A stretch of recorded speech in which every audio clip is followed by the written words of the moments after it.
14h-16h, Brigitte Lahaie, Sud Radio. Bonjour à tous, nous sommes ensemble durant ces 2 heures sur Sud Radio.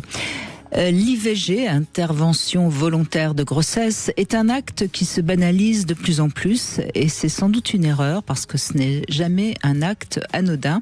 Et c'est avec Hugues que nous allons en parler parce que Hugues est sans nul doute mon invité qui met le plus en valeur le sens de la vie et donc de la création d'un enfant. Alors j'évoque exprès ce terme de création d'un enfant parce que sur un plan symbolique, eh bien l'expression prend tout son sens. Donc utiliser l'IVG comme moyen de contraception, c'est forcément un contresens et on va s'en expliquer dans un instant. Ça me semble important parce qu'on sait qu'aujourd'hui de nombreuses femmes maintenant ont recours à l'IVG par refus de prendre la pilule, donc elles considèrent que c'est un moyen de contraception comme un autre.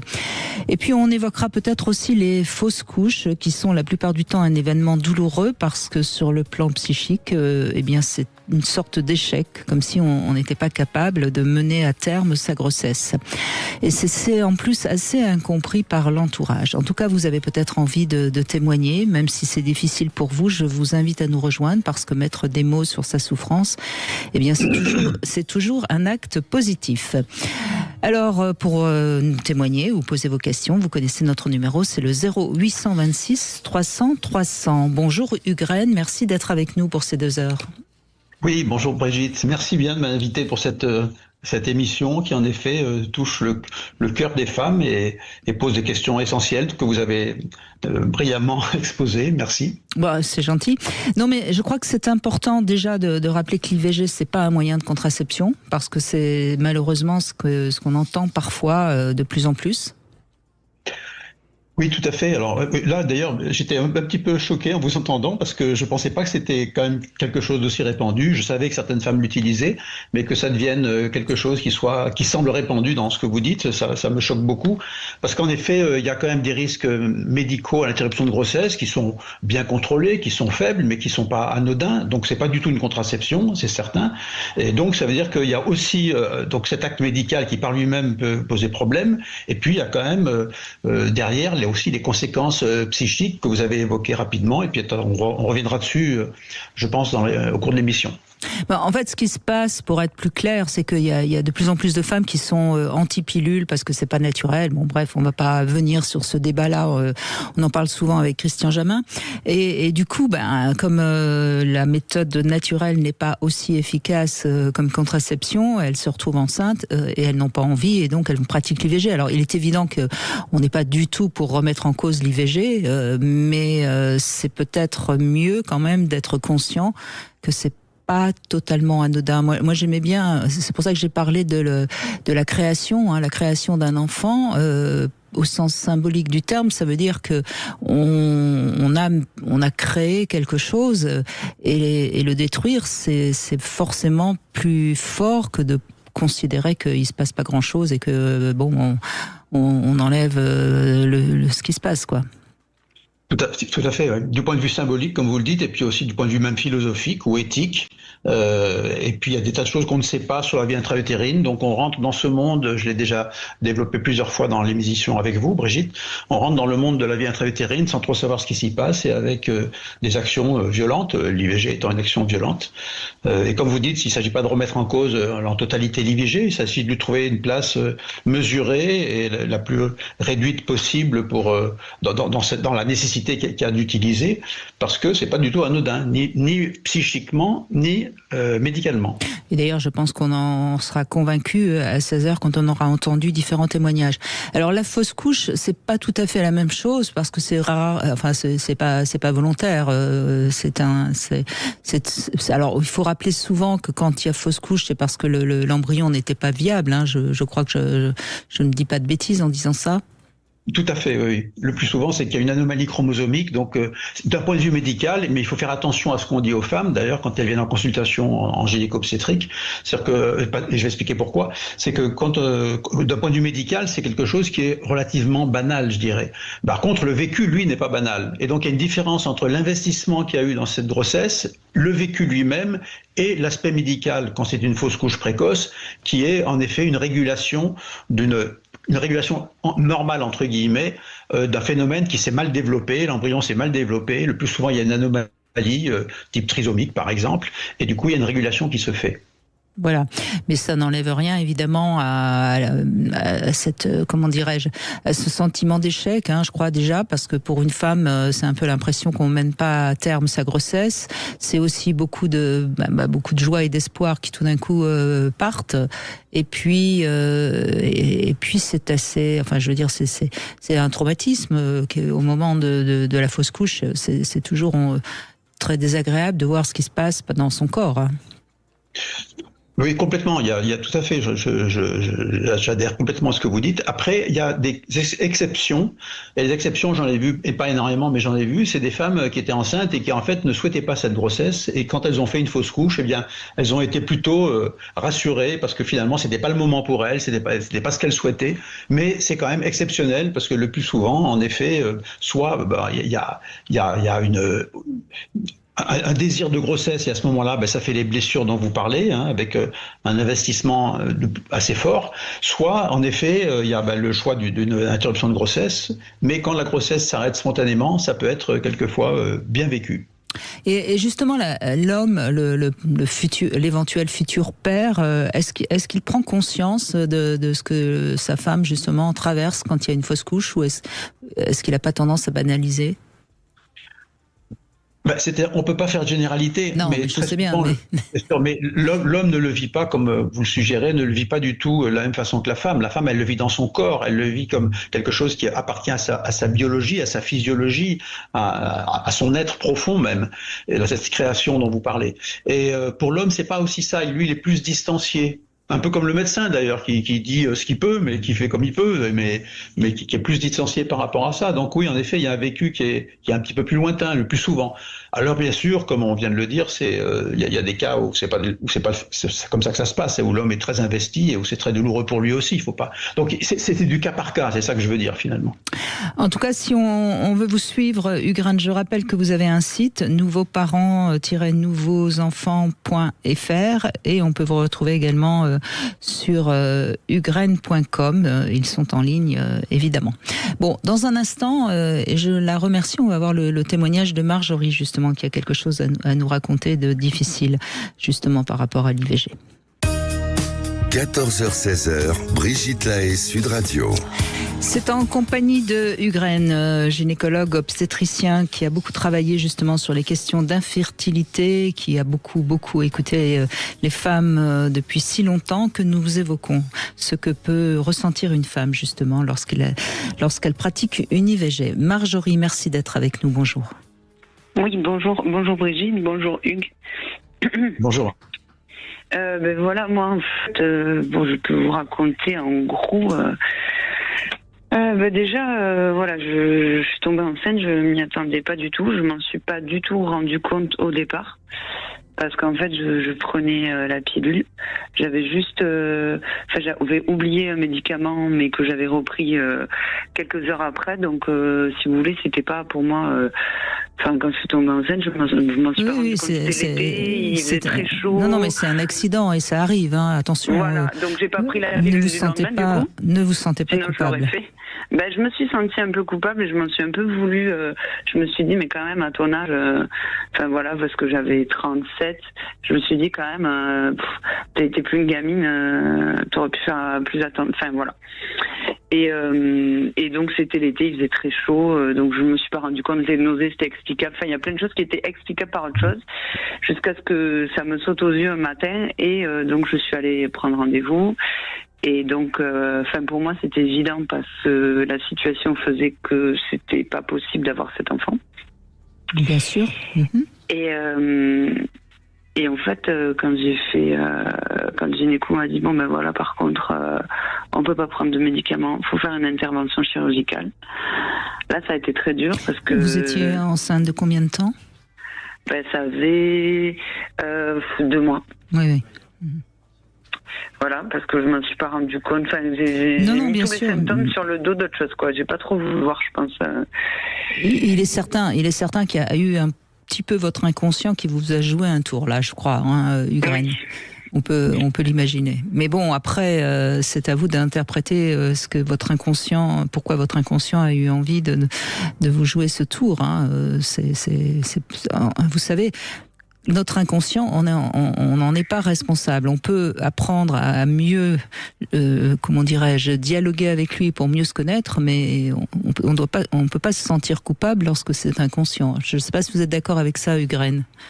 Ah si, tout à fait, oui. C'est une question, l'exploration de l'inconscient, et c'est un peu ce qui est important pour nous, Brigitte, et pour nous, et dans les gens qu'on côtoie. Mais en effet, on peut pas se sentir coupable. J'insiste bien avec vous sur le fait que l'inconscient nous a joué des tours. Voilà. Donc, oui, c'est sûr, mais on se sent quand même un petit peu.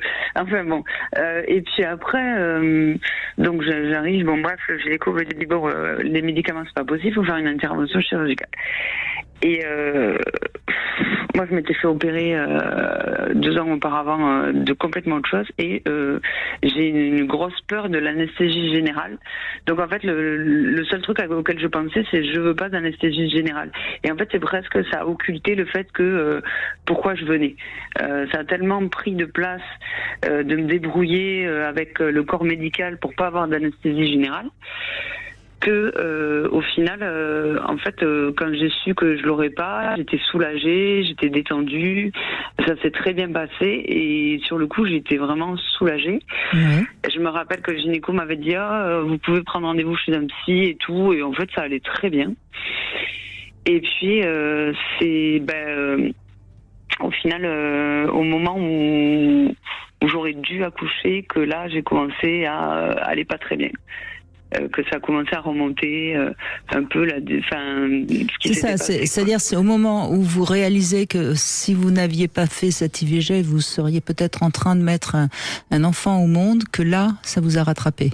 C'est intéressant, c'est intéressant ce que vous racontez, hein, parce que ça montre bien là encore comment votre inconscient a travaillé. C'est ça. Et puis voilà, moi je vais avoir 40 ans bientôt, je suis célibataire, donc j'ai aussi, c'est pas juste cette IVG, c'est un peu le deuil d'être mère, quoi. Donc c'est forcément pas évident tout le temps. Oui, moi j'arrive, ce que je trouve très intéressant dans votre témoignage, c'est justement ce qui vous est arrivé, parce que ça témoigne à quel point il se passe des choses dans l'inconscient ou des choses qui ont été refoulées. Et vous le dites très bien, c'est qu'il y a eu cette peur très importante de l'anesthésie générale qui a occulté un petit peu qu'est-ce qui se passait en dessous. Et finalement, ce qui était en dessous a quand même fait sa vie et s'est développé et est arrivé à cette douleur un peu au moment où vous auriez dû mettre cet enfant au monde, de se dire finalement ça laisse quand même des traces. Et votre témoignage est important justement pour se rendre compte que peut-être ça peut se passer, c'est pas si mal que ça en superficie, mais finalement quelquefois, pas toujours, mais quelquefois il y a des traces, et que comme le disait Brigitte tout à l'heure, ces traces, il faut aller un peu interroger cette douleur. Vous disiez ça en introduction, Brigitte, tout à l'heure, interroger cette douleur pour essayer de l'élaborer, de mettre de la paix, d'apaiser cette souffrance qui est là. Et je trouve très intéressant aussi, c'est une petite digression, mais que votre gynéco vous ait proposé un rendez-vous psy, parce que c'était à l'époque où moi je faisais un peu de votre temps, oui.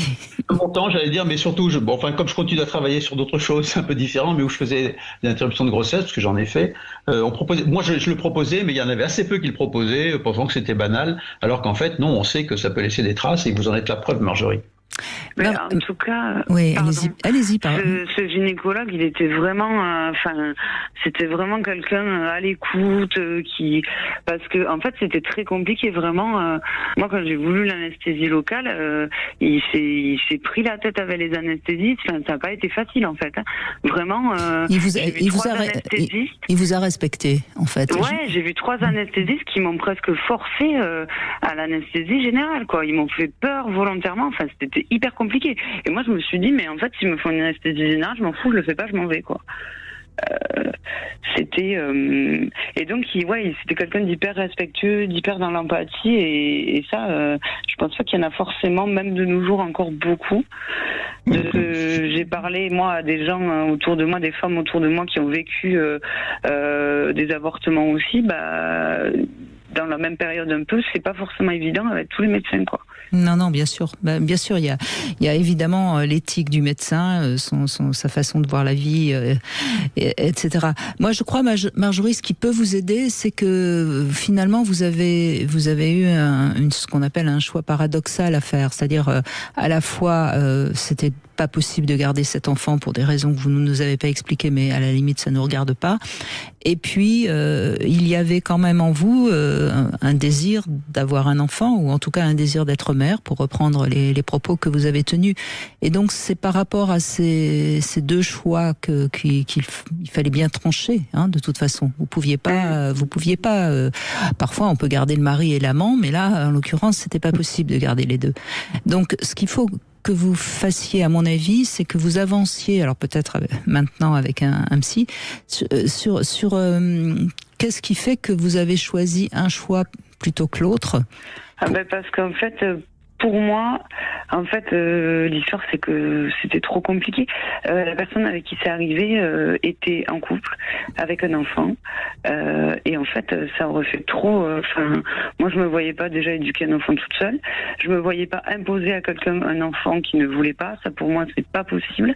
Et en plus, vous l'aimiez, cet homme? Oui. Bon, parce que ça, c'est important ce que vous venez de dire. Ça veut dire que vous aviez quand même en vous un enfant de l'amour. Ouais. Ah, mais c'est sûr. C'est peut-être ça le plus difficile, le deuil le plus difficile à faire. Oui, c'est sûr. Il me semble, hein, je ne sais pas ce que vous en pensez, Hugues. Oui, si. Après, ce qui me semblait aussi qui serait peut-être important pour Marjorie, si je peux me permettre, c'est d'essayer de voir maintenant qu'est-ce qui reste de cette douleur et qu'est-ce que vous pouvez en faire. Parce qu'il y a toujours des solutions à nos douleurs. Sur les problèmes extérieurs, quelquefois, on n'a pas plus de prise. Mais sur la douleur intérieure, il y a toujours moyen. Et tout à l'heure, Brigitte a pas mal utilisé le terme de création. Et dans le principe même féminin, il y a un principe créateur. Dans l'homme, c'est un petit peu différent. Il est aussi créateur, mais différemment. Et ce principe, il peut toujours s'exprimer d'une façon ou d'une autre. Donc moi, j'essaierai d'interroger un peu cette douleur, ce qu'il en reste, et puis d'essayer de voir comment vous pouvez la transcender carrément, c'est-à-dire utiliser pour en faire un tremplin pour quelque chose d'utile à votre vie et qui vous nourrisse, et pas rester sur cette espèce de deuil, peut-être, si c'est le cas, hein, parce que moi j'ai pas la capacité à la distance où je suis de voir ça avec vous, mais de rester sur cette douleur qui reste un petit peu enquistée, et alors que vous pouvez lui donner, la transformer, lui donner vie, quoi. Ouais, bien sûr. Et je voulais juste une autre petite truc parce que, par contre, je m'en suis rendu compte après qu'il y a eu aussi quelque chose de physique qui s'est passé. Je pense pendant l'avortement, parce que aucun gynécologue m'en avait parlé après, mais j'ai vu des gynécologues après, et du coup j'ai l'utérus qui est rétroversé. Oui. Et alors, je pense que ça s'est passé à ce moment-là, parce qu'avant j'ai vu plein de gynécos, on m'en avait jamais parlé, quoi. Alors oui, je vais dire un petit mot sur l'utérus rétroversé. Ça me paraît difficile de relier les deux, hein, tout comme ça, parce que l'utérus rétroversé, il y a des raisons différentes anatomiques, et l'acte de l'interruption de grossesse ne peut pas produire, a priori, sauf dans des cas exceptionnels que j'arrive même pas à envisager, un utérus rétroversé. Après, l'utérus rétroversé, c'est assez banal quand il est un peu rétroversé. Il y a stade 1, stade 2, stade 3, et c'est absolument pas un problème, sauf dans des cas exceptionnels, c'est pas un problème. Et donc, quelquefois, le gynécologue, il le dit même pas, parce que, si vous voulez, il a... Non, mais après, je me posais, parce que comme plusieurs gynécos me l'ont dit après, je me suis dit, tiens, c'est bizarre, on me l'avait jamais dit avant. Non, a priori... Pas non plus outre mesure. Non, ne faites pas le lien des deux, je pense que c'est pas très plausible, voilà. D'accord. Et pour conclure, Marjorie, moi j'ai juste envie de vous dire que vous avez fait un choix qui est un choix responsable, c'est-à-dire que vous avez pas été égoïste, vous avez pensé à la fois à lui et au futur enfant qui serait peut-être venu et qui serait peut-être venu aussi dans une situation complexe. Donc, vous pouvez quand même être assez fier de vous. Parfois se dire qu'on a peut-être souffert, on souffre peut-être, mais qu'on a agi avec une éthique tout à fait respectable, ça permet de soulager un peu la culpabilité. C'est vrai. Parce qu'elle serait peut-être plus grande, la culpabilité, si vous n'aviez pas fait comme ça. Oui. N'est-ce pas ? Oui, moi je voudrais rajouter une chose, Brigitte, justement dans ce sens que vous dites, parce que c'est très important ça, c'est de dire que moi j'ai toujours conseillé aux femmes de prendre le temps de la réflexion, et c'est ce qu'a fait Marjorie, et c'est ce que vous soulignez, et prendre le temps de la réflexion, ça permet de se dire, ben voilà, avec les conditions que j'avais, j'ai fait au mieux. Et je pense que ça permet de, peut-être pas d'effacer totalement la culpabilité s'il y en a, il y a d'autres facteurs, mais ça permet vraiment de la diminuer, et quitte à même à l'abandonner complètement. J'ai fait au mieux avec les conditions que j'avais. Moi en tout cas dans ma vie, je suis pas fier de tout, mais je me suis dit, quand j'y réfléchis, je me suis dit, tu as fait avec ce que tu étais, avec ta maturité, tu as fait ce qui t'a semblé le mieux. Et ça, c'est très rassurant quand on regarde notre passé. Merci en tout cas, merci beaucoup Marjorie. On fait une petite pause, on va continuer bien sûr à vous donner la parole sur Sud Radio au 0826 300 300. Mais le Love Conseil du jour, on va parler du corps et de l'esprit, on reste un peu sur le sujet finalement. Vous voulez parler à Brigitte Lahaie, 0826 300 300. Brigitte Lahaie, Sud Radio, le Love Conseil. Eh bien, Hugraine, on va parler du corps et de l'esprit. C'est vrai qu'il faut sans cesse le rappeler. On a tendance, surtout dans ce monde occidental, à croire que la tête domine toujours. Mais non, notre psychisme et notre corps réagissent en symbiose. Quand l'un bouge, l'autre bouge aussi. Si l'un évolue, l'autre évolue également.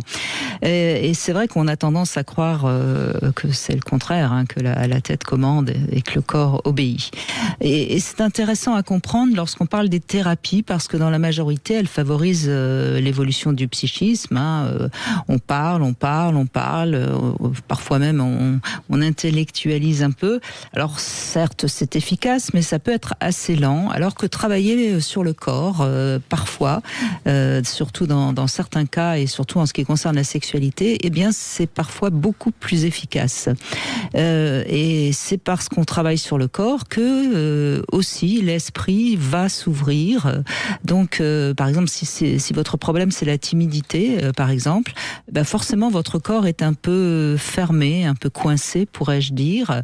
On a tendance à garder les bras près de soi, à croiser les jambes. Et si on oblige son corps à faire autrement, quotidiennement pendant quelques temps, eh bien ça transforme aussi, ça redonne confiance en soi, notamment par exemple en ouvrant la cage thoracique et en redressant les épaules.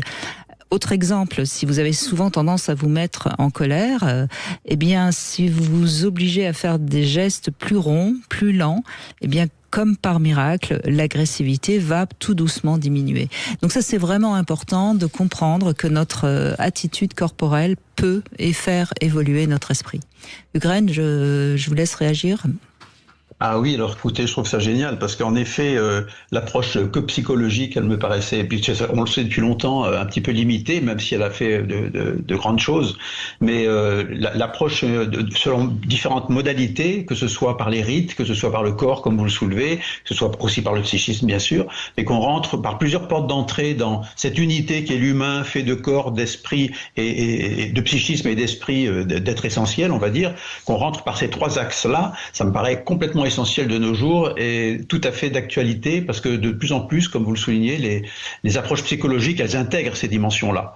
Donc, oui, ça c'est très important à entendre. Et d'ailleurs, il suffit d'écouter les personnes qui font du yoga ou d'autres disciplines très très corporelles, comment leur tête va mieux, et rien que de marcher dans la nature, déjà ça fait du bien à la tête. Donc on le sait, mais on ne le dit peut-être pas assez. Donc c'était peut-être important de le rappeler. Orlane, bonjour. Oui, bonjour à tous. Merci d'être avec nous, Orlane. Vous avez évidemment un témoignage différent de Marjorie, mais c'est le vôtre et on vous écoute volontiers. Alors, moi j'ai 2 enfants et avant mes 2 enfants, j'ai eu le choix d'expérimenter une interruption volontaire de grossesse pour des raisons médicales, avec d'autres paramètres, mais je l'ai su sur le tard. Et donc j'avais un délai de réflexion ultra court sur lequel on intellectualise effectivement le pour, le contre, et puis on a un ressenti de dire oh là là, le tableau est lourd et je ne me sentais pas à même de pouvoir porter le fruit d'un éventuel handicap d'un enfant à naître dans les conditions qui étaient celles qui se présentaient à cette époque-là. Et suite à ça, donc évidemment à cette époque c'était très très loin, donc l'IVG n'était pas du tout reçu comme étant positif ou enclin, donc il a fallu vraiment apporter des preuves. Oui, vous voulez dire que pour avoir l'accord de l'IVG, il faut vraiment un petit peu ramer pour être. Oui, ça c'est. Oui, c'est en heureusement fait, c'est mon gynécologue ça a évolué quand même aujourd'hui. Qui a apporté des preuves comme. Oui. Alors là, il y a quelque chose que j'aimerais comprendre, si c'est possible, c'est vous dites qu'il y avait cette enfant avait un handicap, semble-t-il. Hein. Donc ça veut dire qu'il y a un diagnostic anténatal qui a été fait, et ce diagnostic, il a montré qu'il y avait un handicap possible, et normalement, enfin je ne sais pas à quelle époque vous avez fait ça, mais ça passe par des unités de concertation et qui accompagnent justement ce risque et qui accompagnent l'interruption de grossesse. Et ce n'est plus une interruption, c'est pas une IVG, c'est pas volontaire. On a appelé ça de différentes façons, mais c'était une interruption de grossesse pour risque handicap, une IMG, oui, voilà. Il y a plusieurs appellations. En fait, tout à fait, mais c'était pas tout à fait le cas parce qu'au moment où les choses se sont présentées, on rentrait encore dans le cas de l'IVG, c'est-à-dire d'un choix de rentrer dans un IMG, c'est-à-dire qu'il y avait de forts risques qu'il y ait des malformations du tube neuronal et donc une IMG. Et comme j'avais des problèmes de santé, de problèmes médicaux, pas de santé, mais des antécédents, il y avait des risques qui se multipliaient. Et donc, je ne me voyais pas, je ne me projetais pas à pouvoir m'attacher à cet enfant et devoir faire quelques temps plus tard repousser l'IMG parce qu'il y avait de forts risques qui étaient là, mais qui n'étaient pas encore mesurés. Voilà, donc il y a eu une double responsabilité. D'accord. C'est-à-dire que c'était la grossesse était encore très, enfin, je veux dire, le fœtus était encore très, très peu formé et on n'était pas sûr qu'on allait vers cet handicap et c'était à vous de choisir si vous attendiez de voir si le handicap arrivait ou pas. Hein, c'est bien ça ? Voilà, avec une forte prévalence, parce qu'il y avait des médicaments qui avaient été pris et qui étaient connus comme entraînant des malformations. C'est vrai que c'est vous mettre un choix quand même un peu difficile, quoi, parce que surtout que je suppose que quand vous êtes tombée enceinte, c'était un désir de votre part, ça n'a pas été un accident. Alors oui, non, alors, à ce moment-là, pas vraiment, entre guillemets, puisque je suis tombée enceinte sous pilule.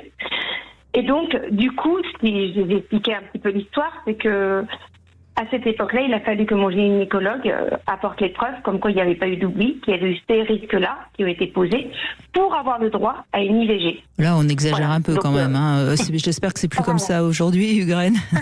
Oui, je ne sais pas de quand ça date, mais ça fait c'est un peu curieux, oui. Mais on est quand même bien dans le cadre de l'IVG. Comment ?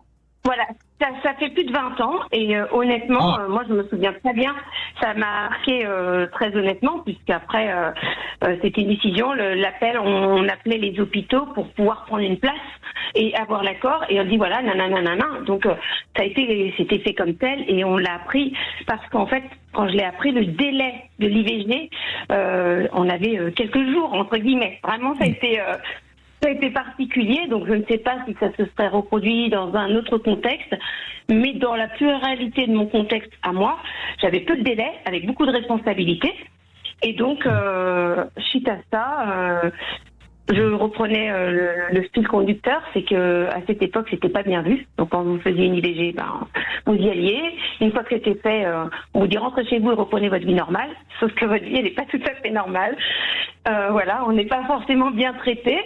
Moi, je m'étais attachée, évidemment, sachant qu'il y avait des trucs qui tournaient par rond, mais on n'arrivait pas à savoir où, jusqu'à ce qu'une échographie me montre que j'étais enceinte, parce que j'avais fait des tests qui étaient négatifs. Il y avait vraiment un facteur complet de dire, mais qu'est-ce qui se passe dans mon corps ? Et donc, j'étais enceinte sans le savoir. Et donc, suite à ça, évidemment, c'est un bouleversement, parce que moi, j'avais quand même à cœur d'être maman, pas aussitôt, mais comme ça. Et donc j'ai entrepris un travail thérapeutique psychologique pendant un temps avec une personne formidable qui m'a accompagnée, qui a écouté mes émotions, surtout mes pleurs, mes tristesses, et qui m'a surtout dit une chose, de ne pas retomber enceinte tant que de l'autre côté, l'autre partenaire n'avait pas fait son deuil. Donc il a fallu attendre. Et ce que vous dites, je rebondis un peu sur le côté corps, c'est que finalement nos horloges, elles n'étaient pas les mêmes. Et chez le père, ça s'est fait plus tard. Et les larmes, la tristesse, elle est sortie un peu plus tard par le corps, d'une manière très inattendue. Et une fois que ça s'est fait, eh bien, on a pu reprendre le cours et la volonté d'une grossesse qui s'est bien menée. Voilà, puis une deuxième après, par la suite. Mais je rebondis sur le fait qu'effectivement, j'avais fait un travail psychologique assez, pour moi, intéressant, en tout cas, par la personne qui m'a accompagnée, qui avait vraiment l'art et la manière de m'aider à traverser cette épreuve douloureuse. Et puis, j'ai par la suite, mais c'est quelques années plus tard, il y avait quand même une trame à l'intérieur de mon corps qui restait, qui surgissait d'une façon peut-être pas consciente. Et en travaillant avec une thérapeute qui était sophrologue, qui était un peu énergéticienne, il y avait des choses qui ressortaient comme ça à ce moment-là. Donc, je ne sais pas quel travail d'accompagnement, mais il y a eu cette espèce de travail avec relaxation et conscientisation, avec des méthodes, je ne sais pas si c'est pas de la PNL, mais des méthodes un peu, voilà, qui mettent le corps en action. Et du coup, ça m'a permis de ne plus avoir de problèmes ou de ressentis, de culpabilité, de gêne, et de libérer aussi la place pour les enfants qui allaient ternis dans mon corps. Voilà. Oui. Mais vous voyez, Ugraine, on voit bien, on vient d'avoir deux témoignages totalement différents qui sont pourtant identiques dans le sens où c'est quelque chose qui s'est passé et qui restera de toute façon dans la vie des femmes, quoi. Oui. Tout à fait, oui, qui reste dans la vie, mais qui peut être, comme elles le disent l'une et l'autre, dépassé et en faire un terreau sur lequel d'autres choses vont venir. Et de ce point de vue-là, Orlane, le terreau a fait qu'il y a eu ensuite deux enfants et qu'il y avait encore une petite trappe qu'il a fallu soigner, mais que finalement, voilà, on fait quelque chose de ce qui nous est arrivé d'un peu négatif, on va dire, et on en fait quelque chose qui finalement appartient à notre vie et vient construire l'être et vient construire ce qu'il a créé. Et c'est vrai ce que vous dites dans le sens de l'impact des mots, des paroles, donc peut-être qu'il ne faut pas intellectualiser et je vous rejoins là-dessus, mais ce qui me semble intéressant, c'est quand même que j'ai été très marquée et que je m'étais dit, si j'ai un autre enfant à venir, qu'il soit voulu, pas voulu, je le garderai. Vous voyez, c'est que la trame, dans le corps en tout cas, dans mon corps à moi, personnel, de mon histoire, pour moi être maman c'était nécessaire, indispensable, et c'est venu ouvrir cette envie, cette. Mais vous savez, Orlane, ce que vous dites est très très important. J'ai entendu beaucoup de femmes qui ont dû pratiquer une IVG ou qui ont voulu pratiquer une IVG, on s'en fout, mais toutes ont quand même eu la sensation qu'il s'est passé quelque chose dans le corps que certes elles n'ont pas gardé, mais ce n'est jamais anodin. Je pense que on ne se rend pas compte en tant que femme, si on a eu la chance de traverser toute sa sexualité sans avoir eu besoin d'avoir recours à l'IVG, que c'est quand même une chance. Moi, c'est un petit peu ce que j'ai envie de dire aujourd'hui. Déjà, rien qu'avec deux témoignages, on voit bien, non, Ugraine, à quel point oui, il s'est passé ça, quoi. Oui, tout à fait. C'est pas anodin. Et même les hommes, en fait. Oui, bien sûr, mais je pense que pour l'homme c'est pas tout à fait la même chose parce que il y a pas ce que vous avez senti dans le corps et ça se passe à l'intérieur de vous, quoi. Il y a rien à faire. Alors que pour l'homme ça c'est dans la tête. Oui, c'est psychologique, ils arrivent à passer à faire le deuil, mais dans notre corps c'est comme s'il y avait une empreinte définitive à nous d'en faire quelque chose. D'en faire quelque chose. Mais on peut pas dire une IVG c'est négligeable. Non, c'est impossible, je pense. Ugraine ?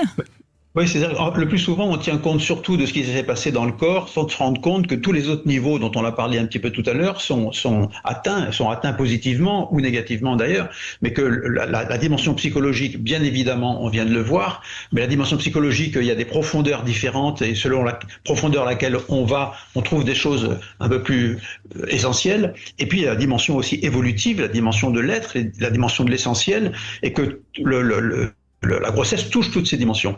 Plus le fait que cet enfant, qui vient même de façon éphémère, on ne sait pas très bien finalement qu'est-ce qu'il porte en dehors du côté physique. Il porte quelque chose, il porte une intention, et du coup tout ça, ça interfère avec des choses qu'on sait, des choses qu'on sait moins. Et donc ces deux témoignages montrent bien qu'il faut être assez prudent et réfléchir et essayer d'avancer avec les connaissances qu'on a, en sachant qu'on ne les a pas toutes les connaissances sur le sujet. Merci beaucoup Orlane. On va continuer dans un instant et ce sera un témoignage de Cécile qui elle va nous parler de la fausse couche. C'est pas rien non plus, on l'écoute dans un instant. 14h-16h, Brigitte Lahaie, Sud Radio. 14h-16h, Brigitte Lahaie, Sud Radio. Nous sommes aujourd'hui avec Hugues Rennes, gynécologue obstétricien, spécialiste des traitements de l'infertilité, et on peut vous retrouver bien sûr sur huguesrennes.com ou nouveauparents-nouveauenfants.fr. Cécile est avec nous, et Cécile, vous allez témoigner donc d'une fausse couche, ce qui n'est pas tout à fait la même chose, mais qui votre parcours visiblement a été assez traumatique. Bonjour. Bonjour Brigitte, bonjour Hugues. Je vous remercie de me prendre à l'antenne. Je vous écoute depuis très longtemps et voilà, je suis ravie de pouvoir témoigner. Et en fait, je vous raconte un petit peu mon histoire. J'ai 49 ans, mais à l'époque j'en avais 32, donc c'était en 2008.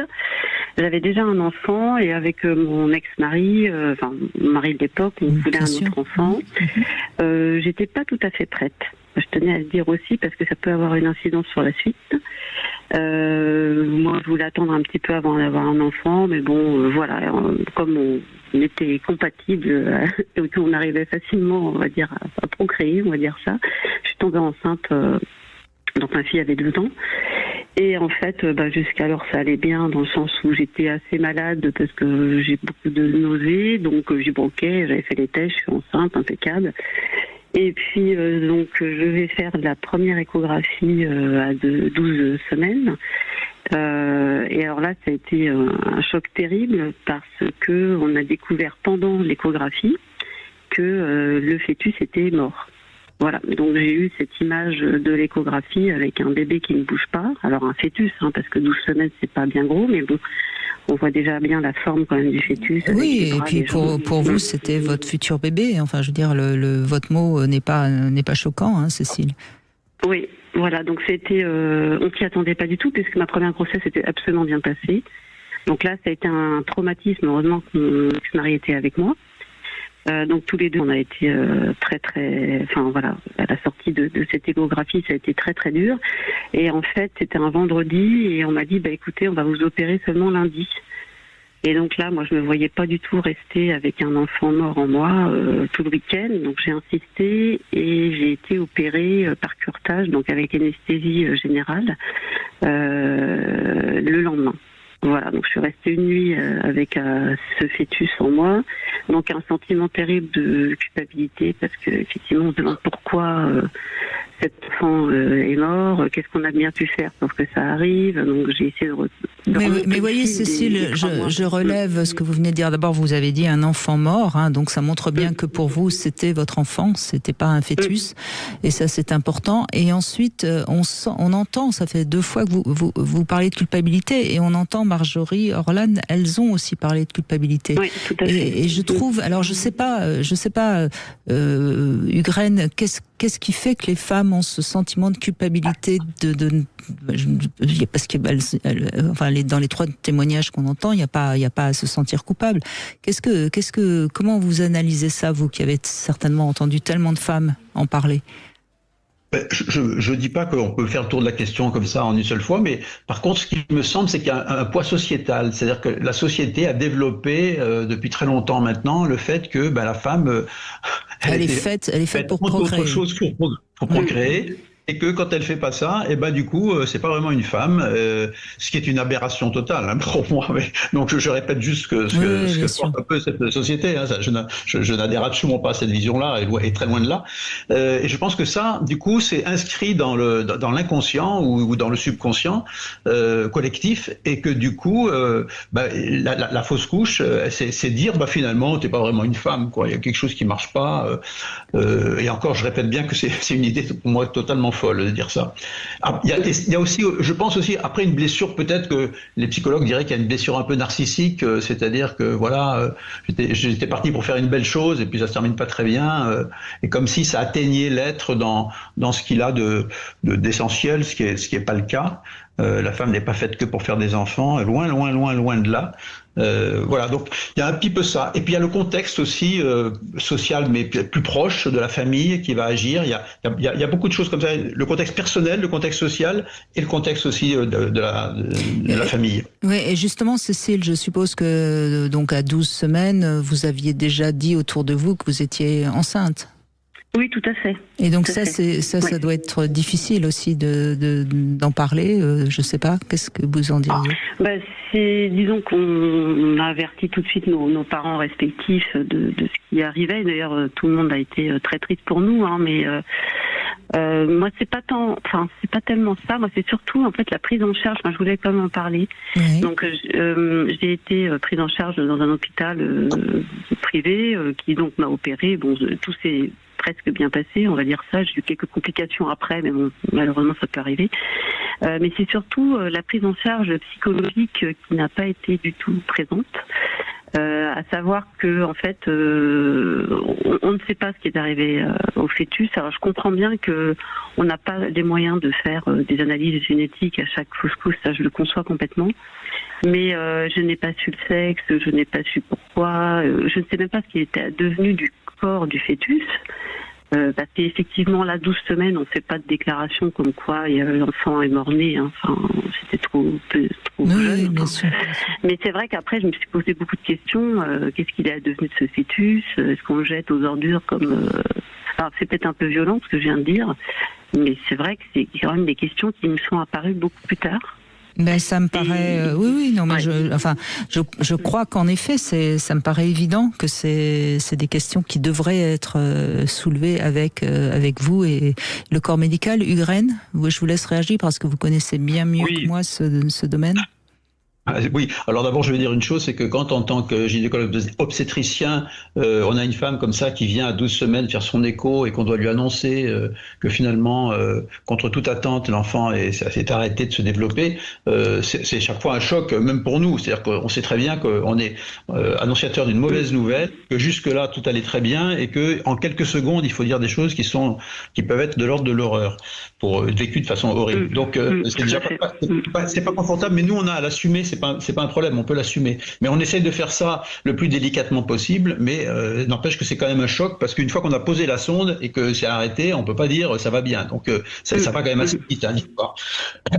Alors après, en effet, il y a quand même quelque chose que je voudrais dire, c'est que, parce que je l'ai vu de très nombreuses fois, ce que vous dites, c'est... Bon, puisqu'il est mort, voilà, débarrassez-moi, faites l'interruption tout de suite et tout. Et je le comprends complètement. Ce que je vais dire n'invalide pas, je le comprends. Mais c'est pas parce qu'on fait l'interruption de grossesse et qu'on évacue cet enfant que le problème il est réglé. C'est qu'il reste une blessure. Et je vais vous raconter une autre histoire pour vous faire sentir ça, parce que qui est pour moi un souvenir extrêmement fort. C'est pas dans le cadre d'une fausse couche de 12 semaines, mais c'est dans le cadre d'une femme qui est venue pour accoucher. Elle était presque à terme et c'était 2h du matin. Les sages-femmes m'appellent et me disent ben voilà, on trouve pas le cœur. Donc on trouve pas le cœur, ça veut pas dire que l'enfant est mort, ça veut dire que peut-être qu'il est un peu dans une position difficile pour les ultrasons. Donc je viens et en effet l'enfant était mort. Et cette femme, elle avait fait 3 tentatives de fécondation in vitro. Elle était enceinte enfin, donc vous voyez l'investissement qu'il y a. Et je dois lui dire donc en quelques secondes que son enfant est mort. Et je commence à lui dire quelque chose qui va pas. Donc elle se crispe. Et puis bien évidemment. Et elle se met. Bon, ça s'est terminé par des hurlements, bien évidemment. On peut le comprendre. Et à la fin, dans un silence. Elle me dit, enfin, pas dans le silence. Elle me dit, mais voilà, maintenant il faut me débarrasser de cet enfant, etc. Ce que vous dites un petit peu. Et je lui ai dit, parce que c'était 2h du matin, on pouvait pas faire l'interruption comme ça, je lui ai dit, écoutez, on va voir ça demain matin, mais je lui ai dit, je ne suis pas sûr que ce soit bien de se précipiter. C'est tout ce que j'ai dit. Et cette femme, après, je l'ai pas revue, elle était suivie par un collègue, je l'ai pas revue, et un mois après, elle a demandé à me rencontrer, et j'étais pas très, comment dire, je savais pas trop ce qu'elle voulait me dire, et elle m'a dit qu'elle s'était souvenue de cette phrase, et qu'elle avait pris son temps, et que finalement, elle me remerciait d'avoir dit cette phrase. Alors que moi, j'avais l'impression de sauver les meubles et de dire une phrase qui n'avait pas beaucoup de sens. Et vous voyez, le simple fait de dire quelque chose qui n'est pas une incitation, qui est une proposition, a permis à cette femme-là, et donc c'est un exemple, hein, il peut y avoir des contre-exemples bien évidemment, mais de faire un certain cheminement et du coup oui, que les choses vont s'élaborer. Parce que ce qu'on comprend bien, c'est que c'est la douleur qui fait qu'on veut se débarrasser de la douleur. Oui, tout à fait. Mais on se sépare de la douleur, certes, non, parce que la douleur, elle est en vous, mais en fait, c'est une sorte de déplacement hein, qui agit. Mais en revanche, je suis désolée, Hugues, Cécile aurait pu savoir quand même si ça aurait été une fille ou un garçon, parce que je pense que elle aurait aimé peut-être dans son imaginaire le laisser, enfin le créer, si je puis dire. Oui. Alors, je vais répondre à cette question, Brigitte. Oui, elle est essentielle. Alors, d'abord, quand on fait une échographie à 12 semaines, il aurait fallu savoir à quel moment la grossesse s'est arrêtée. Parce que la grossesse, elle peut être arrêtée depuis déjà 1 mois et pas s'être évacuée. Ça peut arriver. Donc, ça veut dire que le fœtus n'a pas du tout la taille d'un enfant de 12 semaines. Mais là, je crois que Cécile, vous avez l'air de dire que quand même, il avait une forme qu'on retrouvait un petit peu un fœtus quand même. D'après l'échographiste, le fœtus avait quelques calcifications, je crois, autour. Donc, ça faisait quelques jours, mais il était quand même assez développé, quasiment à la taille d'un fœtus de 3 mois, quoi. D'accord. Alors, si vous voulez, pour parler du sexe, c'est pas toujours facile déjà de faire un diagnostic de sexe à 12 semaines. On peut le faire, mais c'est pas toujours facile. Donc, quelquefois, on le fait pas. Et en plus, si l'enfant était déjà décédé depuis un petit moment, il y a une liste des tissus qui fait que c'est encore plus compliqué. D'accord. Voilà. Alors, et pour entrer dans le vif du sujet, qui est peut-être un petit peu, j'allais dire, pas le plus agréable, mais c'est que quand on fait une interruption de grossesse, on fait une aspiration. Et l'aspiration, elle se fait avec une pompe, et cette pompe, elle va liser le fœtus, elle va le détruire, quoi. Donc ça sort un petit morceau. C'est un peu horrible ce que je dis, mais c'est comme ça. Et quand on parle d'interruption de grossesse tardive, on parle avec une certaine légèreté de ça. Mais quand les gynécologues, eux, ils savent de quoi ils parlent et comment ça se passe, c'est pas du tout drôle pour personne et même pas pour celui qui fait l'acte. Donc il y a un geste qui est par aspiration et qui fait qu'on ne peut pas reconnaître les tissus après. Donc si vous voulez, soit on a le diagnostic avant. Oui. Et c'est pas d'accord. Et soit on peut pas l'avoir après. On va en rester là, mais c'est bien d'avoir précisé tout ça pour Cécile et puis pour ceux qui nous écoutent. On va rendre l'antenne avec un petit peu de retard, mais on se retrouve évidemment après les infos et on continue à vous donner la parole sur Sud Radio. 14h-16h, Brigitte Lahaie, Sud Radio. Nous sommes en compagnie de Hugues qui est avec nous. Vous avez été gynécologue, obstétricien, vous avez mis au monde de nombreux enfants, vous avez écouté beaucoup de femmes qui avaient des problèmes d'infertilité. Bref, vous connaissez parfaitement ce qui se passe dans le corps et dans le cœur des femmes lorsqu'elles sont enceintes ou lorsqu'elles sont obligées de faire une fausse couche, etc. Donc, on va continuer. On va continuer à écouter les femmes, mais on peut aussi donner la parole aux hommes, s'ils ont envie, bien sûr, parce qu'après tout, chacun a le droit de témoigner si le sujet l'intéresse. On retrouve Carole maintenant. Bonjour Carole. Bonjour Brigitte. Bonjour Hugues. Bonjour Carole. Merci d'être avec nous. Donc, vous avez fait une fausse couche et une IVG, c'est bien ça ? Oui, exactement. Et vous avez des enfants aujourd'hui ? Oui, j'ai 2 enfants. D'accord. Alors, qu'est-ce que vous avez envie de dire ? J'avais envie de dire que l'IVG, déjà, je l'ai eu il y a une quarantaine d'années. Je devais avoir je devais avoir 20 ans. Et à cette époque-là, j'étais pas avec la bonne personne. J'étais en études. Et quand j'ai su que j'étais enceinte, c'est un accident de contraception, j'imagine. Oui, c'est exactement ça, donc pas du tout désiré. Et ça a été un soulagement pour moi. Et je me souviens à l'époque, j'ai eu beaucoup d'entretiens psychologiques pour me persuader que je devais garder. Et moi, dans ma tête, non, c'était pas possible de mettre au monde un enfant déjà avec une personne que je connaissais à peine, et puis je me voyais pas l'élever seule. Et puis il m'arrêtait. Vous étiez trop jeune par rapport à ce que vous aviez envie de faire de votre vie. Mais ce qui est terrible, c'est quand même qu'on essaye de vous convaincre de le garder. Je veux dire, normalement, on devrait vous écouter et vous aider à faire votre choix. il me semble. J'ai trouvé ça très dur pour moi, beaucoup plus que l'IVG en lui-même. Après, on s'étonne qu'il y ait de la culpabilité, si... bon. Ben, je devais être réponse à l'époque parce que je savais ce que je voulais et ce que je voulais pas. Et voilà, donc je me souviens d'avoir eu 2 personnes qui ont essayé de me convaincre. Mais moi, non, c'était mes études avant tout. Je voulais absolument avoir un métier avant de fonder une famille. Donc pour moi, c'était déjà tout tracé dans ma tête, quoi. Oui, c'était environ dans les années 85, si je calcule bien. Oui, donc vous avez peut-être dû mal tomber parce que l'IVG en 1985, elle était faite de façon, voilà, je ne veux pas dire courante, mais le parcours n'était pas trop compliqué. Et donc vous avez dû tomber sur des personnes qui avaient des points de vue qui réfléchissaient à votre place, quoi. Probablement, parce que je me suis dit, aïe, pour certaines filles, mais ça doit être l'horreur de pouvoir dire, je pratique quand même l'IVG, parce que franchement, je veux pas dire que j'ai eu du mal ensuite à revenir sur ma décision, mais quelqu'un de fragile aurait très bien pu.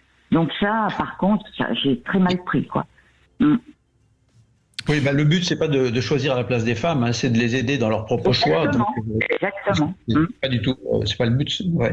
C'est peut-être poser des questions et tout, mais c'est essayer d'élaborer pour. Le but, c'est quoi? C'est que ça laisse pas trop de traces douloureuses, le choix. C'est ce qu'on disait tout à l'heure. C'est-à-dire qu'il y a une réflexion et que la femme assume cette réflexion avec une aide extérieure qui vient un peu canaliser les choses pour l'élaborer, que ce soit le plus clair possible et pour que ça ne laisse pas de culpabilité, comme on le soulevait tout à l'heure, ou pas trop de douleur à l'intérieur, si c'est possible. Oui, mais là, la différence, Carole, avec les 3 témoignages qu'on a eus dans la première heure, c'est que là... Excusez-moi, je ne les ai pas entendus. Non, mais c'est pas grave. Je le dis plus pour ceux qui peut-être les ont entendus.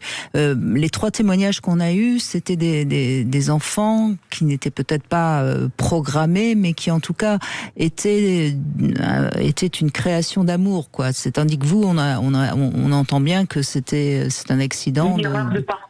Oui, enfin une erreur de parcours, non. Un oubli de pilule ou une contraception qui parfois, malheureusement, faut quand même rappeler que la pilule est une contraception très fiable, mais il peut y avoir d'abord des oublis de pilule, et puis ensuite, avec le nombre de femmes qui font l'amour et qui prennent la pilule, c'est normal, je crois que c'est 1% d'échec, Ukraine, si la pilule est prise correctement, je crois que c'est à peu près ça, mais même si c'est qu'1% d'échec, sur le nombre de femmes qui font l'amour et qui ont pris la pilule, c'est normal qu'il y ait des accidents.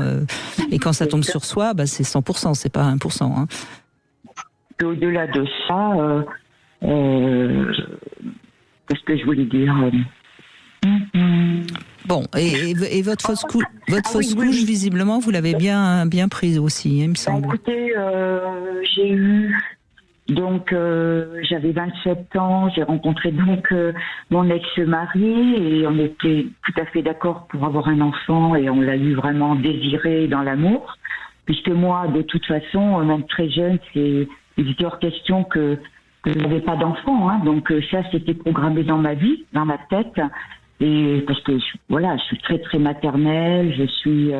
bienveillante, donc il fallait que les choses par contre soient bien installées pour l'accueillir et j'avais trouvé donc le papa idéal. Voilà.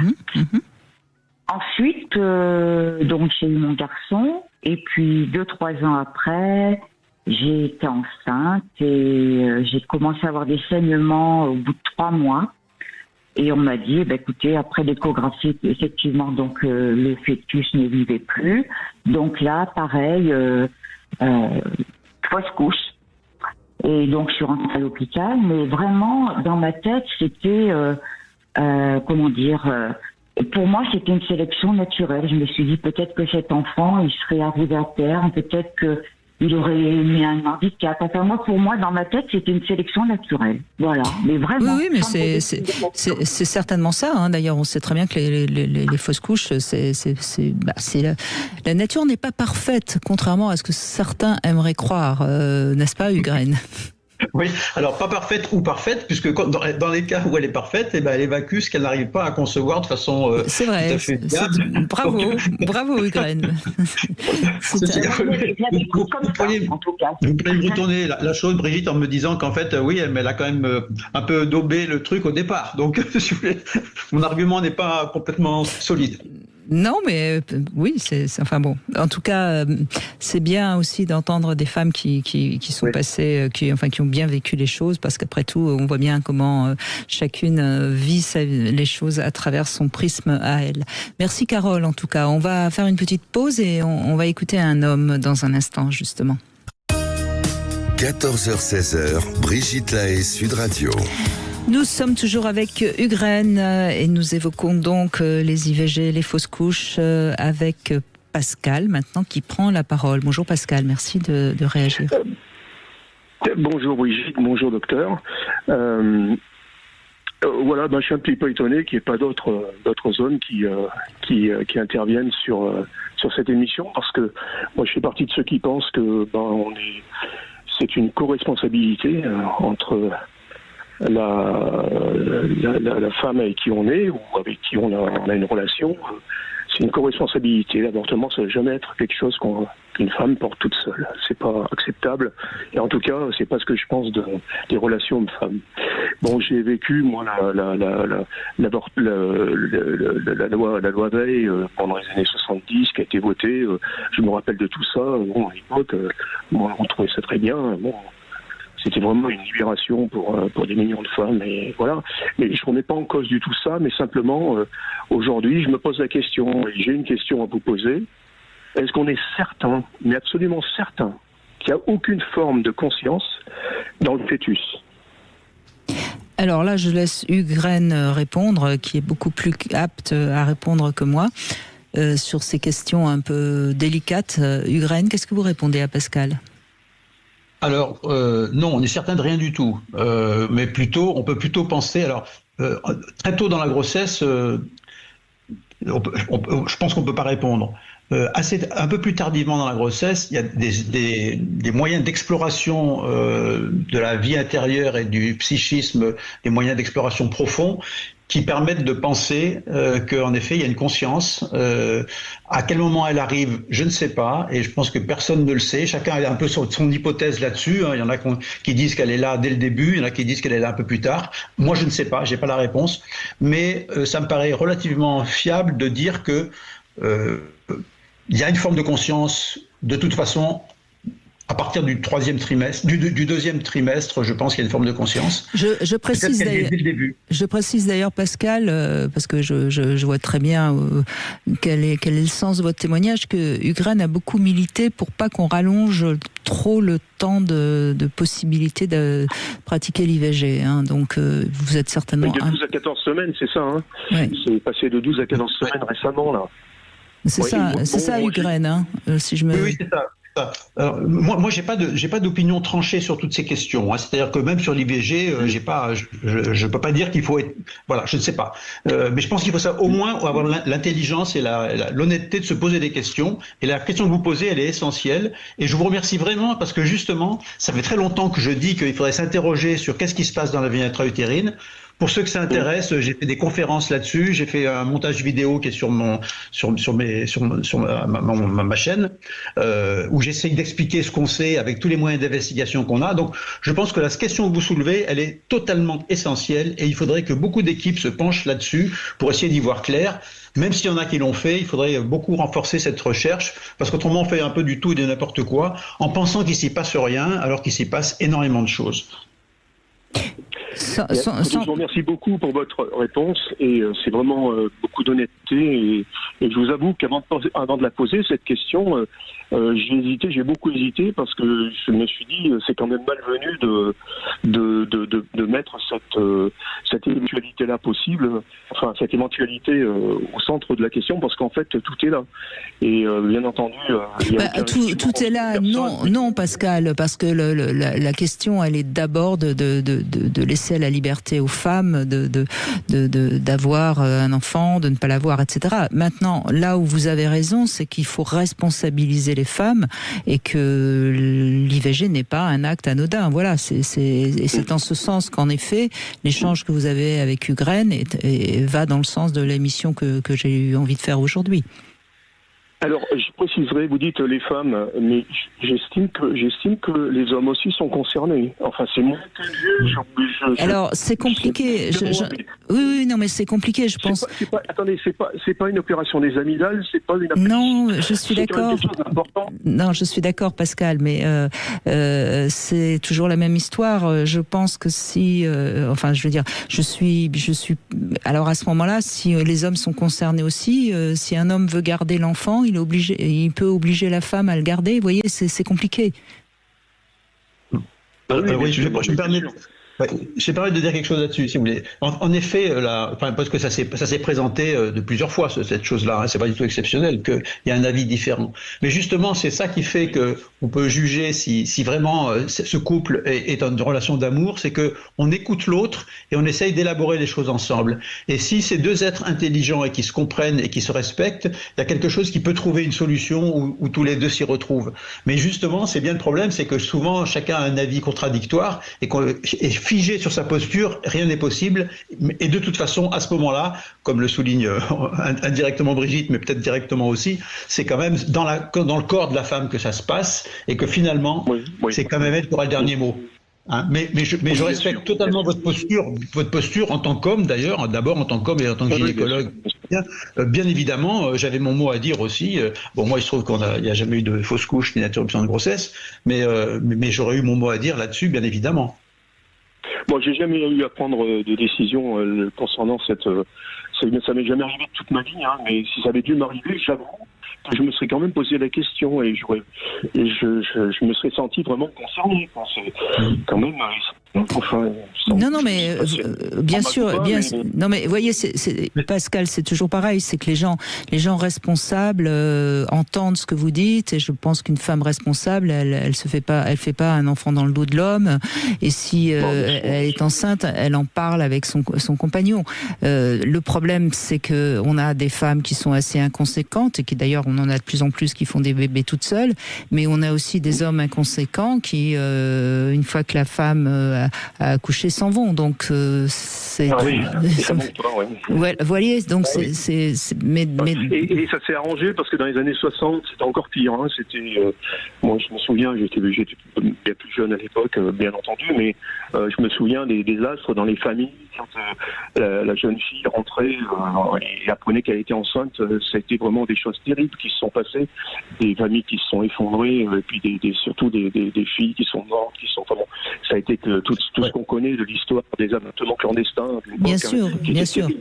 Donc il est évident que l'IVG est une avancée pour les femmes, il y a aucun doute là-dessus, et pour les hommes aussi d'ailleurs, parce que les familles qui se retrouvaient avec 6 enfants, c'était compliqué quand les salaires étaient pas très élevés, et en plus à l'époque il y avait pratiquement toujours que l'homme qui travaillait, donc on a avancé. Maintenant, c'est vrai qu'on est notre époque, oui, vous avez raison. Ouais. Oui, maintenant c'est vrai qu'on va peut-être un petit peu trop dans le sens de on a droit à tout et on ne respecte pas tout. Voilà. Moi, je voudrais rajouter une chose, si vous permettez. Oui, je vous en prie. Je voudrais rajouter un petit mot par rapport à la loi Veil, que vous avez évoqué tout à l'heure. Moi, quand j'ai entendu le discours qu'elle a fait après la loi a été votée, on a vraiment le sentiment qu'elle a tout fait pour dire que c'était la moins mauvaise solution, mais qu'elle a jamais, pour moi, elle n'a jamais présenté ça comme la solution miracle. Hein, jamais. Et moi, je suis tout à fait d'accord avec cette posture-là, parce que, en effet, moi, j'ai vu des femmes très jeunes mourir d'interruption de grossesse sauvage, j'allais dire. Donc, j'étais profondément atteint en tant que jeune médecin de voir une très jeune femme mourir. Donc, je suis tout à fait attentif à ça. Mais comme moins mauvaise solution, et que, comme le disait Brigitte aussi en démarrant l'émission, c'est pas une contraception, l'interruption de grossesse. Et que ça devienne une contraception est dramatique, en fait. C'est dramatique. Dramatique, tout à fait. Mais dans l'esprit de Simone Veil, à mon avis, il en avait été question. Effectivement, elle devait penser que c'était vraiment pour sauver la vie de toutes ces femmes, ces jeunes filles qui se faisaient avorter en Belgique, en Wider, comme ça se faisait à l'époque, puisque c'était voilà. Écoutez, on peut retrouver son discours qu'elle a fait après la loi a été votée. Il est extrêmement instructif. Bien sûr. Sur Internet, très instructif. Oui. Merci beaucoup Pascal, parce que c'est important aussi qu'on essaye de dialoguer ensemble et que on puisse, que chacun puisse avoir son idée sans avoir, en réfléchissant un petit peu et pas en étant simplement dans son émotion. Merci Pascal. On fait une petite pause, on retrouve Ugraine et vous bien sûr sur Sud Radio si vous avez envie de témoigner au 0826 300 300. À tout de suite. 14h-16h, Brigitte Lahaie, Sud Radio. Ugraine est avec nous et je rappelle qu'on peut retrouver tout ce que vous nous dites sur votre site nouveauparents-nouveausenfants.fr. Vous avez un blog également, l'essentiel vue du cœur, et on peut aussi vous retrouver sur ugraine.com. Donc si on a envie de mieux comprendre tout ça, on a de quoi faire. Ugraine, c'est Isabelle qui nous rejoint maintenant. Bonjour Isabelle. Bonjour Brigitte, bonjour Hugues. Je vous appelle, moi, pour témoigner de mon expérience. J'ai eu, il y a 32 ans maintenant, une interruption thérapeutique de grossesse. C'était donc ma première grossesse et on a découvert lors de mon échographie du 5e mois une malformation de la petite fille que je portais et c'était une anencéphalie. Et en fait, ce que je voudrais dire, c'est que on m'a pas donné le choix en fait, parce qu'on m'a expliqué que la petite fille que je portais, alors elle bougeait, donc moi j'ai été très surprise parce que voilà, je comprenais pas pourquoi elle bougeait. Et on m'a expliqué qu'effectivement elle avait des terminaisons nerveuses qui étaient formées, etc. Et ce qui a été facilitateur pour moi, c'est qu'on m'a expliqué que mon bébé n'était pas viable hein, et que j'aurais pu très bien, si on n'avait pas découvert la malformation à ce moment-là, ben en fait j'aurais pu à tout moment accoucher d'un enfant mort-né qui était pas viable en fait. Et voilà. Mais en même temps, on entend bien encore une fois que vous dites ma petite fille. C'est-à-dire et ça revient à la question que posait Pascal. C'est-à-dire que on peut imaginer que de toute façon dans votre tête, elle avait une conscience. Oui, tout à fait. Mais en même temps, j'en ai pas gardé un souvenir traumatisant parce que ce que j'ai retenu moi en fait, ce qui m'a aidé, c'est que je me suis dit que j'aurais pu avoir une petite fille handicapée et que peut-être elle aurait souffert. Et que finalement, je préférais cette situation-là plutôt que de me retrouver avec une petite fille handicapée. Et après, j'ai eu 2 autres filles. Oui. Donc c'était ma première grossesse et puis j'ai eu Alice et Aurélie après. Et par contre, ce qui a été hyper important pour moi à ce moment-là, c'était d'être bien suivie. Parce que je me posais des questions, est-ce qu'il y avait des antécédents génétiques, etc. D'autant que j'avais une belle-sœur qui avait eu un problème avec une trisomie 13 et ma propre sœur, qui entre mes 2 grossesses, entre Alice et Aurélie, a eu elle-même une malformation, un bébé qui est né avec une malformation du cerveau. Et donc j'étais plus inquiète sur on imagine. Ouais. Mais alors après je suis quelqu'un qui pose beaucoup de questions, qui s'interroge, donc j'ai été voir un généticien et vous voyez j'ai même fait la démarche d'expliquer à mes filles tout ce parcours parce que ma fille aînée a eu une petite fille là il y a pas longtemps, je suis grand-mère depuis 3 ans et je lui avais demandé de donner cet antécédent à sa gynéco parce que je trouve que c'est important peut-être pour le suivi et du coup c'est une question que je voulais poser au docteur Rennes. Est-ce qu'aujourd'hui, on pourrait éventuellement faire le lien entre... Est-ce qu'il peut y avoir quelque chose au niveau génétique qui fait qu'on peut expliquer ces malformations dans notre histoire familiale?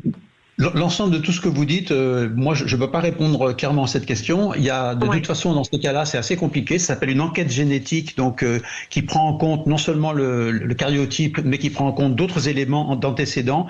Donc c'est vraiment ça nécessite une étude approfondie pour pouvoir essayer de répondre à cette question. Et on ne peut pas toujours répondre à cette question d'ailleurs. Mais c'est peut-être possible. Ça paraît un peu, ce que vous dites, c'est quand même assez différent. La trisomie 13, c'est une chose, l'anécéphalie, c'en est une autre. Au niveau du cerveau de votre sœur, de la petite fille de votre sœur, on ne sait pas trop ce que c'était. Donc c'est un petit peu compliqué comme ça à décrypter. Après, je voudrais juste rajouter quelque chose par rapport à votre histoire, c'est que je pense que normalement, l'anencéphalie, on peut faire le diagnostic plus tôt. C'est-à-dire qu'on le fait pas, on peut le faire à 12 semaines. Donc là, il y a eu quelque chose qui est passé. Bon, voilà. Peut-être que les machines ne marchent pas très bien, j'en sais rien. Et l'autre chose que je veux dire par rapport à ça, je dis ça pour les femmes qui écoutent, qui sachent que l'anencéphalie, normalement, le diagnostic, on le fait beaucoup plus tôt. Par contre, ce que je pense aussi, c'est que, si vous voulez, il y a eu toute une période où, devant des anomalies importantes, on disait à toutes les femmes, il faut faire une interruption de grossesse, il faut faire une interruption de grossesse. Or, il y a une autre possibilité, c'est laisser faire la naissance et accepter de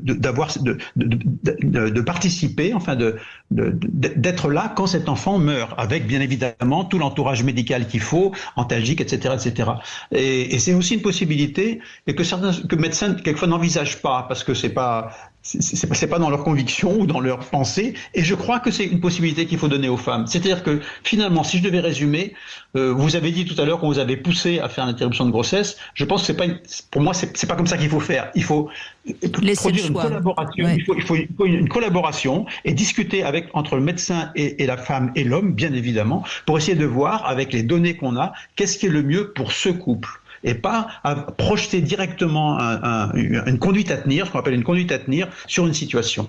Mais ça, c'est plutôt au médecin que je m'adresse, plutôt qu'à vous. Mais c'est aussi votre droit de dire, moi, je veux pas de ça, je veux comprendre. Voilà. Ouais.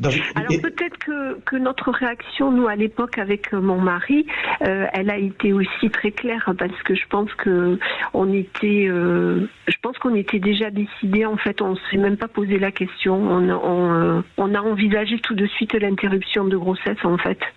Donc peut-être qu'on ne va pas proposer autre chose. Ouais. Il n'y a pas de problème avec votre choix, madame, c'est pas du tout ça la question. Je veux dire, si vous voulez, on a vu tout à l'heure que quand il y a comme ça quelque chose qui marche pas, et Brigitte l'a souligné aussi, c'est qu'on se dit, bon, je vais enlever cet enfant, mal formé, je vais enlever cette grossesse qui est au début, qui marche pas, et du coup, je vais être soulagé. Mais en fait, ça soulage pas complètement, parce qu'il reste la douleur intérieure, il reste le parcours psychologique à faire, et ça résout pas tout, c'est ça que je veux dire. Donc, prendre un peu de temps de réflexion, c'est l'exemple que je donnais tout à l'heure, prendre un petit peu de temps de réflexion pour voir finalement quel choix on fait une fois qu'on est un peu apaisé, qu'on est un peu en sécurité. C'est quelque chose qui est peut-être à envisager, quoi. Oui, d'autant que dans votre témoignage, vous l'avez dit, Isabelle, vous avez dit ça a été facile pour moi puisque finalement la décision c'est pas moi qui l'ai prise. Non, mais attention aussi parce que parfois c'est pas nous qui prenons la décision, on nous l'impose, mais ça peut avoir des répercussions, ce qui n'a visiblement pas été votre cas, et tant mieux. Non, du tout. Oui, tout à fait. Non, c'est vrai que dans les suites, moi j'ai pas gardé de traumatisme particulier de ça. J'ai été bien suivie. Après j'avais besoin d'être rassurée, je faisais mes examens, etc. Et pour revenir à ce que disait le docteur Rennes, effectivement, j'avais fait ma première échographie chez un radiologue lambda. Et j'en ai retenu comme leçon qu'il vaut mieux la faire chez un obstétricien, toutes les échographies, parce qu'effectivement on m'avait dit que ça aurait pu être détecté plus tôt. Mais bon, voilà, j'aurais pu avoir cette détection à la première échographie, sans attendre celle du 5e mois, qui est l'échographie morphologique. Ouais. Donc ça explique. Mais ce qui est quand même important à rappeler, Hugues, c'est qu'aujourd'hui, grâce aux échographies, enfin ça fait longtemps maintenant qu'on fait des échographies, on évite quand même bien des problèmes pour toutes les femmes. Et ça, c'est quand même... De temps en temps, il faut quand même dire bravo à la médecine qui... Et après, ce que je peux dire aussi, c'est que j'ai été très très bien prise en charge pour l'interruption, en fait, parce que ça a pris quand même 3 jours, le temps de dilater le col. Et je me suis retrouvée dans une salle de travail pendant 3 jours, mais j'ai été bien entourée. Et au moment de l'expulsion, en fait, on m'a fait un shoot, un petit peu d'anesthésie pour me mettre un peu dans les vapes. Et du coup, je garde pas de mauvais souvenirs de cette expérience, en fait. Donc c'est vrai que aussi la prise en charge derrière est importante. Oui, bien sûr. Et puis peut-être aussi le fait que ensuite vous avez quand même eu des enfants, deux petites filles. Bon, voilà. Mais ce qui montre quand même encore une fois que ce n'est pas anodin, c'est que vous avez eu envie de témoigner. Si je ne me trompe pas, 32 ans après. Donc on voit bien. Oui, complètement. On voit bien que de toute façon, il y a eu cette petite fille qui n'a pas pu vivre, mais qui fait partie de votre vie. Oui, et puis vous savez, c'est important parce qu'en plus, je suis contente de l'avoir dit à mes filles parce qu'on leur a toujours expliqué tout ça dans notre histoire familiale. Parce que vous savez qu'un jour, ma seconde fille, donc Aurélie, qui en fait est ma 3e grossesse, m'a un jour dit comme ça, mais en fait, maman, si cette petite fille était née, moi, je serais peut-être pas là. Ah, c'est drôle. Enfin, c'est drôle. Oui. C'est intéressant, oui. Et je trouve que c'est bien heureusement que c'est moi qui lui avais dit et qu'elle l'ait pas appris de façon un peu par hasard. Parce que, oui, et c'est une réalité. Oui, parce qu'elle aurait pu, si vous ne lui aviez pas dit, elle aurait peut-être pu se dire qu'elle était une enfant qui remplaçait celle qui n'a pas pu venir. Oui. Complètement, alors que c'était pas du tout le cas. Mais c'est une réalité. Peut-être que si cette première petite fille était née, Aurélie, la 3e, en fait, n'existerait peut-être pas. Donc c'est important, vous voyez, que les choses soient dites. Ça, on insiste assez dans cette émission pour que les secrets de famille ne soient pas cachés, ne restent pas secrets. Ah oui. Ugraine, c'est joli ce que nous dit Isabelle, non ? Oui, c'est très, très beau cette histoire. Oui. En particulier, le fait que sa fille lui ait dit ça, je trouve ça très touchant, et de la confiance qu'il y a entre la fille et la mère, c'est une très belle chose. Oui. Et puis ça montre à quel point finalement on se pose tous la question de notre existence, quoi. Parce que si elle a eu l'idée de poser cette question, c'est bien parce que pourquoi je suis là. Moi j'entends beaucoup ces derniers temps des adultes qui disent j'ai pas été un enfant désiré et je sais pas d'ailleurs justement qu'est-ce que vous diriez à ça, Ugraine, parce qu'il y a quelle importance du moment qu'on a été aimé, non? Oui, tout à fait. Oui, parce que les enfants non désirés, ceux qui ont été au moment où il n'y a pas de contraception, ce qu'on appelait les enfants originaux, il y en a un paquet. Je crois que je fais partie du lot d'ailleurs. Moi aussi. A priori. Moi aussi. Donc et finalement, on s'en est bien sorti aussi. Ce que je voulais dire par rapport à vous, Isabelle, et votre vécu, c'est que en fait, vous avez bien fait de dire ça à votre fille pour une raison. D'abord parce que sur le principe même, mais parce que l'enfant c'est tout à la naissance. C'est-à-dire qu'après ça va être occulté, mais dans le fond du psychisme de votre fille, elles savent que vous avez eu un enfant avant elle. Elles le savent. Même si elles ne s'en rappellent pas, il y a un moment où elles le su. Donc c'est bien de le dire parce que ça met en paix quelque chose qu'elles savent au fond d'elles-mêmes et qui est plus ou moins refoulé, avec quelque chose que dit la mère, et la mère qui dit ça, elle met une vérité sur quelque chose qui est au fond de l'être, et ça fait beaucoup de bien. Écoutez, je vous écoute suffisamment, Brigitte, pour ça fait presque, je sais pas depuis quand vous existez, votre émission, mais depuis 2001, vous voyez, donc. Mais voilà, donc ça fait 24 ans. Voilà, j'ai 59 ans aujourd'hui, et d'ailleurs vos émissions m'ont beaucoup aidé dans mes situations de vie un peu difficiles, et je pense que je retiens toutes ces choses que vous dites, et la parole est toujours bonne à dire. Mais oui, si on communique pas, comment veut-on? Déjà, en communiquant, on se comprend pas toujours. Alors, si on communique pas, où est-ce qu'on va? En tout cas, ce qui est beau, et j'ai envie de conclure sur votre témoignage en disant ça, Isabelle. Ce qui est beau, c'est que le fait que vous ayez pu très naturellement en parler à vos filles, ça prouve bien qu'il n'y a pas de culpabilité. Et ça, c'est intéressant à signaler. Oui, complètement. Je vous remercie. C'est nous, Isabelle. Merci beaucoup. Alors, Ugraine, je vous remercie et je vous laisse partir puisque vous m'aviez dit que vous deviez être libérée c'est bien dommage parce qu'il va falloir que je termine toute seule une émission et c'est pas très simple. C'est un sujet, c'est pas tellement mon sujet que je connais le mieux, mais je vais me débrouiller puisque vous devez partir. Merci en tout cas, Ugraine, et je rappelle qu'on peut vous retrouver sur votre site. Il est tout nouveau et n'hésitez pas, nouveauparents-nouveauenfants.fr. Vous avez également le blog L'essentiel va du cœur, l'essentiel va du cœur. Merci beaucoup, Ugraine. À très vite et à très bientôt. On fait une petite pause et on va se retrouver avec le Sexo Conseil avec un peu de retard, mais c'était volontaire puisque je voulais profiter de la présence d'Ugraine au maximum. Le Sexo Conseil, comment deviner ce que désire notre partenaire? On se retrouve dans un instant. Demain, avec Samuel Doc, nous parlerons de la santé mentale. Qu'est-ce que cela signifie réellement et quel rapport avec la santé sexuelle? Venez en parler avec nous au 0826 300 300. Brigitte Lahaie, Sud Radio, le Sexo Conseil. Eh bien, comment deviner ce que désire notre partenaire? Alors, c'est vrai que notre premier réflexe, chez chacun d'entre nous, c'est d'imaginer que ce qu'on aime va forcément plaire à notre partenaire. Et puis, avec le temps, on apprend à faire la part des choses. Et c'est vrai qu'il y a une règle en ce qui concerne notamment la rencontre sexuelle, c'est d'arriver à mélanger subtilement égoïsme et altruisme. En quelque sorte, ça veut dire qu'on doit se concentrer sur son propre plaisir pour arriver à le ressentir, évidemment, mais il faut également rester réceptif à celui de notre partenaire, et c'est parce qu'il y a ce juste équilibre entre son plaisir et celui de l'autre qu'on peut arriver à une harmonie sexuelle. Alors, je vous propose quelques clés pour vous aider à deviner ce que peut-être désire votre partenaire. D'abord, ne jamais penser à sa place et ne pas lui prêter un désir que vous avez et que vous aimeriez qu'il ait. Ouvrir le dialogue, mais sans pour autant rentrer dans de longs discours à froid. Je trouve que c'est plus intéressant de chuchoter dans le feu de l'action à son oreille. Est-ce que tu as envie que je fasse ça? Oser quand même de temps en temps des fantaisies sexuelles, mais accepter qu'on vous dise non ou qu'on vous repousse. Et puis lors des ébats sexuels, laissez-vous emporter par votre plaisir, donc soyez réceptif à ce que votre corps vous envoie comme message, mais observez aussi votre partenaire afin de vous assurer qu'il est ou qu'elle est avec vous.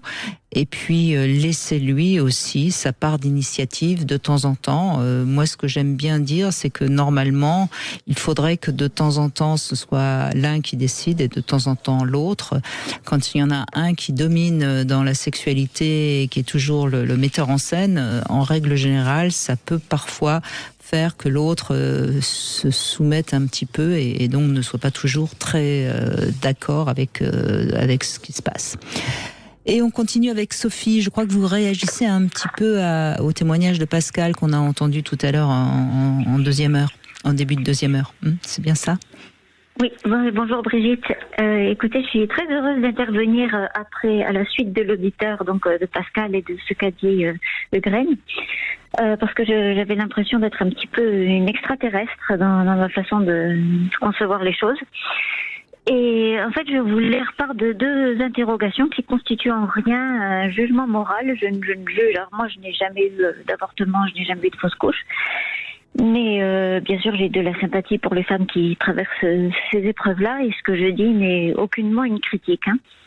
Mais dans le débat qu'on entend souvent, qui est la plupart du temps hautement politisé, j'ai l'impression qu'on ne prend pas tout en compte et le fait, par exemple, de prendre en compte des possibilités comme l'existence éventuelle d'une conscience à un moment où on l'attendrait peut-être pas, ça devient une déclaration de guerre ou une position d'extrême droite, alors que je ne vois pas pourquoi on ne pourrait pas s'interroger sur la chose. Et alors j'ai des réflexions qui me sont venues.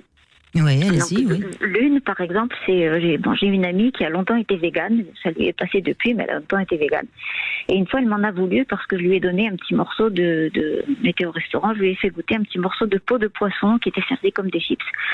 Sans que c'était des algues d'ailleurs, j'ai pas essayé de la tromper. Donc elle a avalé un minuscule bout de morceau de peau de poisson. Et elle n'est pas morte?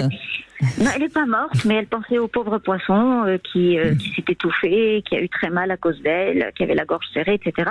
Soit dit en passant, j'y pense aussi. Quand je mange des animaux, je dis toujours dans ma tête merci à l'animal qui est mort et qui me permet de le manger. Mais ça m'en je suis pas végane.